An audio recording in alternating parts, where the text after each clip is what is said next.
દામકા ગામના વતનીઓ છીએ। હાલમાં સરકારશ્રીએ આદેશ આપીને તારીખ 24/12/25થી 3 દિવસમાં જી રામજી યોજના બાબતે ગ્રામ સભાનું આયોજન કરવા જણાવેલ હતું, પરંતુ આ બાબતે ગ્રામ પંચાયત દામકા તરફથી કોઈ ગામ સભાનું આયોજન કરવામાં આવેલ નથી અને માત્ર કાગળ ઉપર જ મીટિંગ બોલાવી દેવા અંગેનો રેકોર્ડ નોંધાવવામાં આવેલ છે। અમારી જાણ મુજબ આ સભાનું રેકોર્ડિંગ પણ કરીને તેને રેકોર્ડ પર લેવાનું હતું। અરજદારે કહ્યું, આપ દ્વારા સભા ન બોલાવી અને તેનો ખોટો રેકોર્ડ ઉભો કર્યાનું જણાઈ આવેલ છે, જે સદંતર ગેરકાયદેસર, ખોટું અને કાયદા વિરુદ્ધનું છે।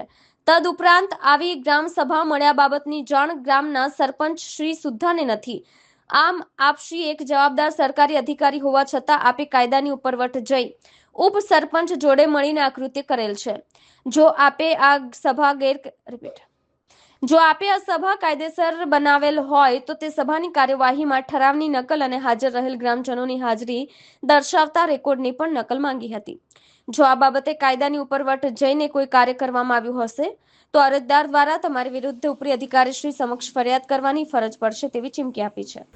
તારીખ 24/12/2025ના રોજ જે સરકારશ્રીના આદેશ અનુસાર જે મનરેગાનું જે ગ્રામસભાનું આયોજન કરવામાં આવ્યું તે ગામ લોકોને જાણ કર્યા વગર, પંચાયત કમિટીના સભ્યોને જાણ કર્યા વગર અને સરપંચશ્રીને સુદ્ધા જાણ કર્યા વગર ગ્રામસભા યોજાય એ વિરોધમાં અમે આવ્યા હતા, એનો વિરોધ કરવા માટે। તમે પંચાયત માટે શું જાણવા માંગો છો? અમે ગ્રામસભા કઈ હિસાબે થઈ એનો લેખિત અને મૌખિકમાં એ લોકો જવાબ માંગ્યો છે, લેખિતમાં જવાબ માંગ્યો છે।